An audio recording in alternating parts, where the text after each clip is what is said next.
সন্দেশখালী তৃণমূল নেতাদের বিরুদ্ধে মারাত্মক অভিযোগ মহিলাদের উপর অত্যাচারের গ্রাউন্ড রিপোর্ট জানতে ঘটনাস্থলে কলকাতা টিভি। শারীরিক নির্যাতন হয়নি সংবাদ মাধ্যমের সামনে দাবি মহিলাদের। সন্দেশখালীতে মহিলাদের অত্যাচার, কাঠগড়ায় তৃণমূল, অভিযোগের সত্যতা কতখানি? কলকাতা টিভির গ্রাউন্ড রিপোর্ট। সন্দেশখালীর ঘটনায় তোলপাড় রাজ্য রাজনীতি। রাজ্য প্রশাসন ও শাসক দল তৃণমূল কংগ্রেসের বিরুদ্ধে মারাত্মক অভিযোগ বিরোধীদের। ব্যক্তিগত জমি জবরদখল শিবু হাজরা, উত্তম সর্দারের মতো স্থানীয় তৃণমূল নেতাদের। আবাস যোজনা, 100 দিনের কাজ সহ প্রাপ্য টাকা আটকে রেখেছে শেখ শাহজাহানের দলবল।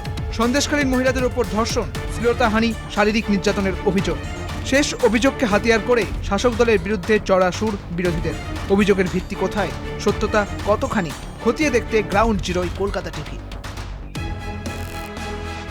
রাতের অন্ধকারে মহিলাদের উপর অত্যাচার হয়েছে, গুরুতর এই অভিযোগ খতিয়ে দেখতেই মঙ্গলবার সন্দেশখালী পৌঁছয় জাতীয় মহিলা কমিশন। অভিযোগের সত্যতা যাচাই করতে বাড়ি বাড়ি গিয়ে মহিলাদের সঙ্গে কথা বলে কমিশন। কলকাতা টিভির প্রতিনিধিও ওইসব বাড়িতে গিয়ে আলাদাভাবে কথা বলেন মহিলাদের সঙ্গে।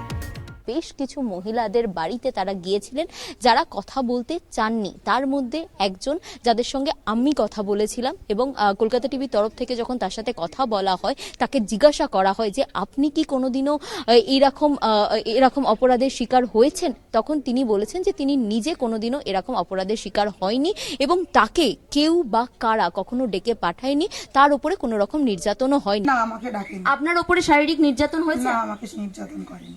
হয়নি আপনার উপর শারীরিক না, নির্যাতন? আমার উপরে শারীরিক নির্যাতন। না, আমাকে ডাকেনি, কিন্তু আমার ওই অনেকে ডেকেছে।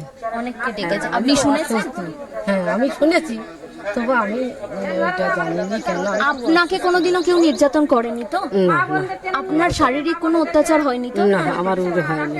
আমি না, আমাদের উপরে হয়নি, আমাদের গ্রামের বৌজিদের উপরে হয়েছে। আপনার আমরা সহ্য করবো কেন? একটা বৌজির হলে তো আমাদের মানুষ অবশ্যই। সন্দেশখালীর ঘটনায় সোমবার 4টি লিখিত অভিযোগ দায়ের হয়। তাতে শারীরিক নির্যাতনের কোনো অভিযোগ নেই। শিবু হাজরা ও উত্তম সর্দারের বিরুদ্ধে অবশ্য ভুরি ভুরি অভিযোগ মহিলাদের। আমাদের যে জমিগুলো নিয়েছে, আমাদের জমির লিস্ট টাকা বছরের পর বছর দেয়নি, তাহলে আমরা খাবো কি? 100 দিন কাজ করেছি আমরা, 100 দিনের কাজের টাকা আজও অবধি পাইনি আমরা। এবার আমাদেরকে বলা হয়েছিল যে টাকা আপনার হাত থেকে বইয়ে টাকা ঢোকানো হবে, আপনাকে 500 টাকা দেওয়া হবে, আর সব টাকা আমাদের তুলে হাতে দেওয়া হবে। একই সঙ্গে মহিলাদের অভিযোগ তাদের আগাম না জানিয়েই মহিলা কমিশনের প্রতিনিধিরা বয়ান রেকর্ড করতে চায়। কমিশন অবশ্য এদিন অনেক মহিলার বয়ানই শুনেছেন, প্রয়োজনীয় পদক্ষেপ করার কথা বলেছেন। ক্যামেরায় মনোজ মুখার্জির সঙ্গে রিয়া মাঝি, কলকাতা টিভি।